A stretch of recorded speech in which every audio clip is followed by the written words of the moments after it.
Mescid-i Aksa onurumuzdur. Müslüman uyuma, Filistin'e sahiptir. İsrail kahrolsun, Amerika Kahrolsun İsrail. Filistin'e sahiptir. Müslüman uyuma.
Esselamu ala Resulina Muhammedin ve ala alihi ve ashabihi ecmain. Fazladır bir süre dünyanın gözü önünde canlı yayınlarla bebek, kadın, ihtiyar, genç demeden insanlar katlediliyor. Kardeşlerimiz katlediliyor ve bütün dünya bu zulmü film izler gibi izliyor. Elif Lam Mim Zâlikel kitâbu lâ raybe fîh Huden lilmuttaqîn. Buyurduğu gibi bugün Kadir Gecesi. Kadir Gecesi girdiği zaman Hz. Ayşe annemizin rivayetiyle Peygamber Aleyhisselam şöyle dua ediyordu: Allah'ım sen affedicisin, affedensin. Affetmeyi seversin. Beni de affet, bizi de affet. Ya Rabbi, her gün Gazze'de Müslümanlar katledilirken, çocuklarımızın, bacılarımızın feryatları hıçkırıklarına karışırken, bizim hakkımızda yaptıkları şikayetler sana ulaşırken, acziyetimiz zirve yapmışken, zilletimiz zirve yapmışken, bilmiyoruz bizi bağışlar mısın? Bu aciz, bu zayıf, bu elinden hiçbir şey gelmeyen Müslümanları bağışlar mısın ya Rabbi? Sadece senin rahmetine sığınıyoruz. Yüzümüz yok. Allah'ım. Evet. 6. aya girdik. 6 aydır Gazze'yi seyrediyoruz. Kardeşimizin söylediği gibi film izler gibi izliyoruz.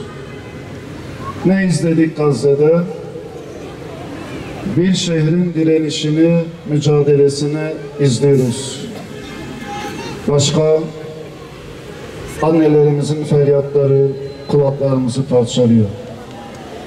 Çocuklarımızın kimsesizliği, annesinin babasının vurulmuş hastane koridorlarında cesetlerini arayan çocuklarımızın kimsesizliğini izliyoruz.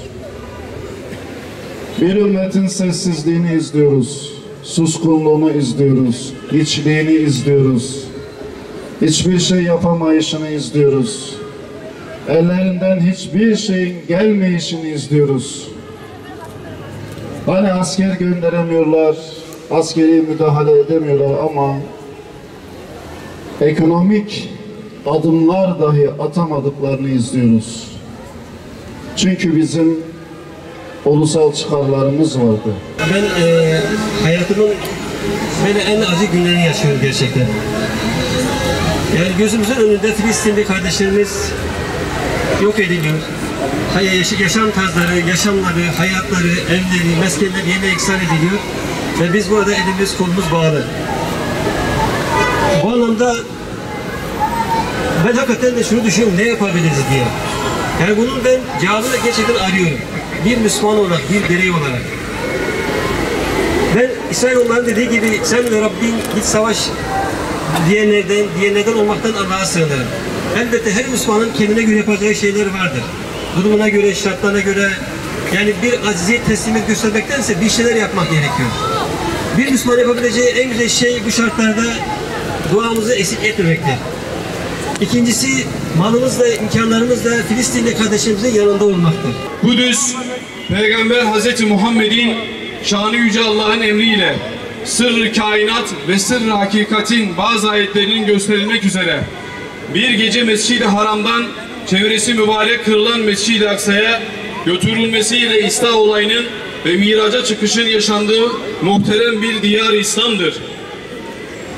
Kudüs, yeryüzü müminlerinin imanın şartlarından olan nice peygamberlerin Allah'a davet çağrılarının yankılandığı mübarek bir şehirdir. Kudüs, Müslümanım diyenler için ırksal, mezhepsel, grupsal tüm aidiyetlerin üzerinde insani ve kesinlikle imani bir aidiyet taşır. Kudüs, Arap olan Hazreti Muhammed'in, Arap olan Hazreti Ömer'in fethi, Kürt olan Selahaddin Eyyubi'nin rotası ve hürriyetine kavuşturması, Türk olan Abdülhamid'in Siyonistlere karşı yürek yangını ve sancısıdır aynı zamanda. Siyonist İsrail, küresel Siyonist çete ABD, İngiltere, Sovyet Rusya ve BM üzerinden ortaya çıkarıldığından beridir Kudüs ve Filistin genelinde büyük acılara, zulümlere imza atmış şan, Firavun'u ve Nemrud'udur aynı zamanda. Soykırımcı, İsrail'in yaşattığı zulümlere, yaptığı katliamlar ve sürgünlere, namus-u ekbere, karşı saldırılarına, namus-u mahreme hücumlarına, tüm insani ve İslami değerlere tecavüzlerine, işgal edilmiş Filistin topraklarına karşılık verilen mücadele örneklerinden 7 Ekim sonrası başlattığı soykırım ve canlı yayınlarda sergilenen mezalim, Siyonizmin ve İsrail'in insanlık ailesi içinde nasıl habis bir ur ve zehirli bir hançer olduğunu bir daha ispatlamıştır. Filistin halkı soykırım ve işgal karşısında meşru müdafaa hakkını kullanarak kendi topraklarını, vatandaşlarının canını ve İslam ümmetinin izzetini ve şerefini korumaktadır. Yüce Allah'ın rahmeti, inayeti Gazze ve Kudüs'ün üzerine olsun. Gazze'li Müslümanlar dünyanın tüm zihin dünyasını yerle bir eden bir inanç ve teslimiyet ile samimiyetlerini ortaya koymuşlardır. Onları bilen herkes hayranlık içindedir.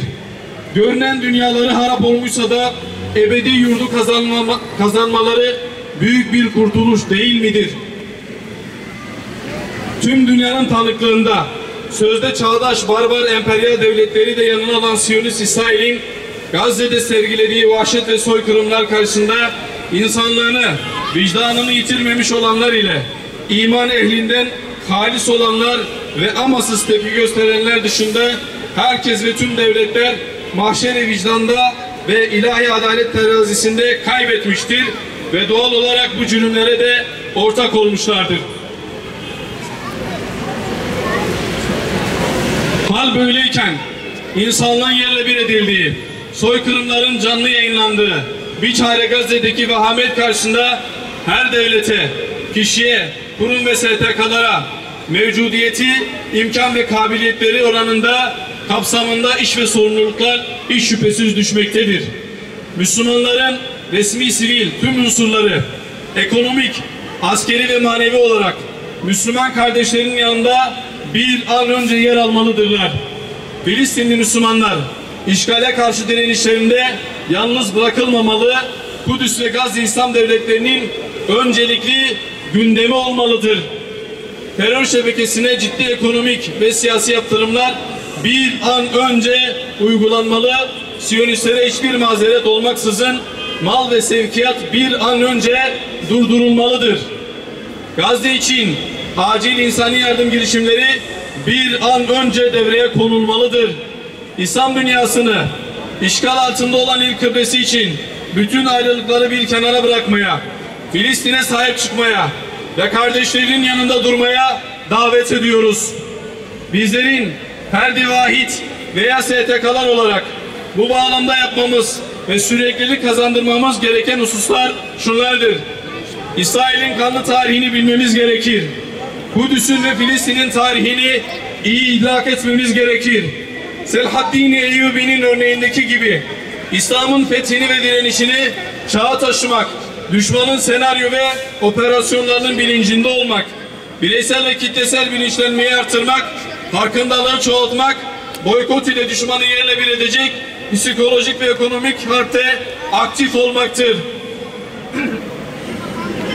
Ey insanlık onuruna sahip olanlar ve ey iman ettim diyenler, basın organlarında Gazze'ye yer verin.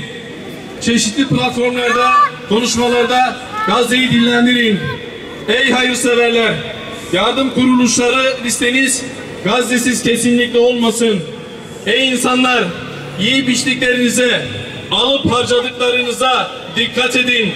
Haram olan sadece domuz eti değildir. Domuzların ürettikleri de, onların ürettikleri de haramdır. En büyük maddi vazifelerimiz boykot etmek ve kardeşlerinize yardım etmektir. Bunu iyice bilmeniz lazım. Ey değerli Müslümanlar, şunun altını tekrardan çizelim. Bakın değerli Müslümanlar, haram olan sadece domuz eti değildir. Domuzların ürettikleri de haramdır. Bunu böyle bilelim. Peygamber sevdaları olarak Filistin'i, başkenti Kudüs olan doğusu ve batısıyla bölünmez bir bütün ve İslam'ın mukaddes toprakları olarak görüyoruz. Canımızla, malımızla ve evladı yalimizle ilk kıblemiz Mescid-i Aksa'nın ve Müslüman kardeşlerimizin yanındayız. Bu unutulmamalı. Filistin'in ve Mescid-i Aksa'nın özgürlüğüne giden her meşru eylemin yanındayız ve destekçisiyiz. Bu yolda üzerimize ne düşüyorsa bunu yapmaktan, fedakarlıktan bir an bile geri durmayacağız. Bu böyle biline. Halkı ayakta tutmak arzusunda olan tüm mücahitlere selam olsun. Filistin halkına selam olsun. Adana'nın yiğit evlatlarına selam olsun. Kahramanca dilenen ve gönlümüze su serpen İzzettin El-Kassam'a, İslami cihada ve adını saymadığımız tüm direniş hattına ise selam olsun. Bu vesileyle tüm Müslümanların Kudüs gününü ve Kadir Gecesi'ni tebrik ediyor. En kısa zamanda bugünlerin özgür Kudüs'te ve Mescid-i Aksa'da kutlanmasını Yüce Rabbimizden diliyor. Bu dava uğrunda mücadele eden ve bedel ödeyen tüm kardeşlerimizi minnetle yad ediyoruz. Rabbimiz bizleri de bu yüce dava uğrunda mücadele eden şerefli kullarından eylesin inşallah. Amin. Velhamdülillahi Rabbil Alemin. Lillahi Teala'l-Fatiha. Meydanlara gel meydan.